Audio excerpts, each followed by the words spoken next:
This is Dapper Bear. This is Dapper Bear's leaderboard where I managed to get number 1 with 89 days worth of nectar collected in 24 hours. And if you go on to like the video, then like it, and if you like it even more, then consider subscribing, as we're trying to be on it in subscribers by the end of the year, or who knows, even becoming a channel member. Anyway, let's get on with the video. Now, there's only 4 hours and 11 minutes before it actually starts, which means we are going to have a very short time in order to prepare. Now, there are 3 things we're going to have to do before those 4 hours are up. This is going to be preparations. This is going to be the hive we're going to need, as well as the planters, as well as other tips and tricks and buffs and stuff. Now, first off, we have to explain how this actually works. There are things known as planters. You can plant these on any field, and when you collect them, you actually can get a certain amount of nectar from them. Like this one where I just got 5 hours. However, you can only have 3 planters placed down at a single time, which means we're going to have to pick the 3 best planters. What I have here is every planter in the game. Now, the planter of plenty by far is the best, but I literally don't have it. And after doing a bunch more research, I've managed to find the best 3 planters. And those are these 3 here: the ticket, festive, and sticker. Now, all 3 of these individually is better than the Planter of Plenty, and I'm going to explain why. This is the Planter of Plenty stats. You can see that it has 50% growth, 50% bonus pollen, which is really good. However, all 3 of these are better, as the Festive Planter gives 3 times pollen from each of them, the Ticket Planter gives 2 times, and the Sticker Planter also gives 2 times. And the reason these 3 are so good is because they're limited. I only have 19 of them and 14 sticker planters, which means I probably only got about 1 shot of this. Okay, now moving on to the hive. The hive, there is literally nothing to do except for one thing. There is a bee in the game, the only bee that actually affects nectar. This is the shy bee, which has a passive called Nectar Love. The bee is twice as likely to sip nectar from planters. When it does, it gathers twice as much. It would be pretty dumb if I made my entire hive shy bees, especially with how much my hive costed to make. So if I just brought a bunch of raw jellies and made my hive that'd be really dumb. It would be extremely dumb if I did something like this. I'm not even going to cap, I'm doing this. And for the shy bee, the only mutations is gather amount, energy, and movement speed. Besides that, nothing else matters. So yeah, I'm going to make my entire hive shy bees. Please like and subscribe to help. This is going to hurt.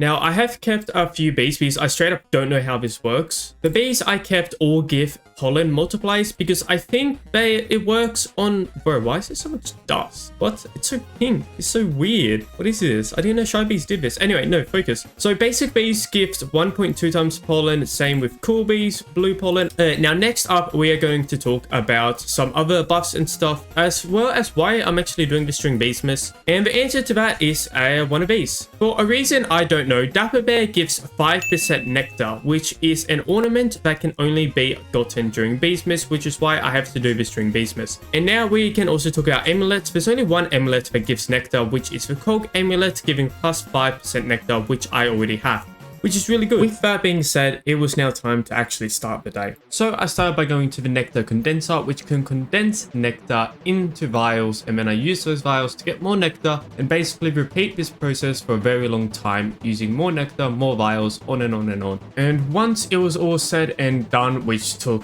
way too long, dare I say, it was like half an hour just doing that. Before it started, I made sure I also stored 24 hours in the nectar storage, so I was also able to use that.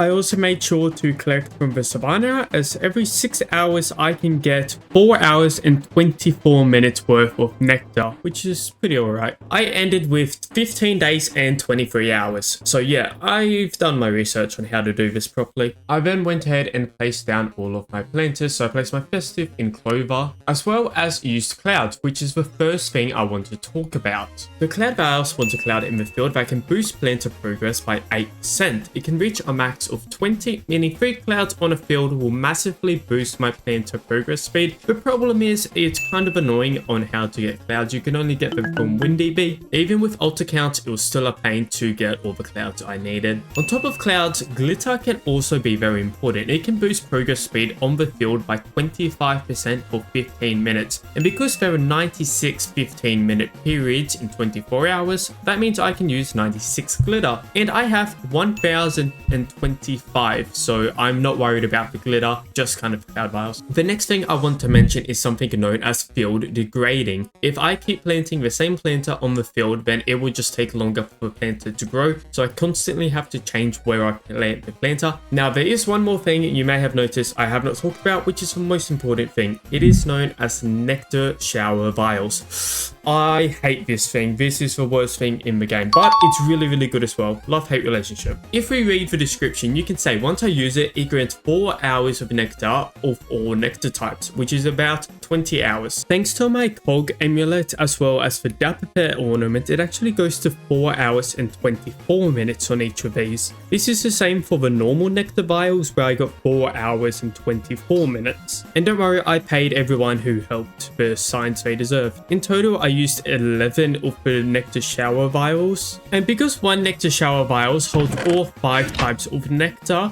having 4 hours and 24 minutes each. So by timing that by 11, we get 23,320 minutes, which is the same as 388.67 hours, which is the same as about 16.19 days. Now, you may be confused on what I mean by buying. Because the Nectar Shower Vial can be used by other players, this makes it a service, and by checking the value list, it's worth about 1 to 1.5 signs. So I was able to buy it off other players. However, my broke R was unable to afford very much. So if you had more signs, it would definitely be way easier to do this. However, I did it solo and very broke. However, condensing them and then recondensing them and using them in vials and all of that over and over was really good and got me a bunch of nectar. However, it also means if I had more star signs, I could have gotten this even more, but it's whatever. And that's it. That's how I managed to get 89 days worth of nectar in 24 hours.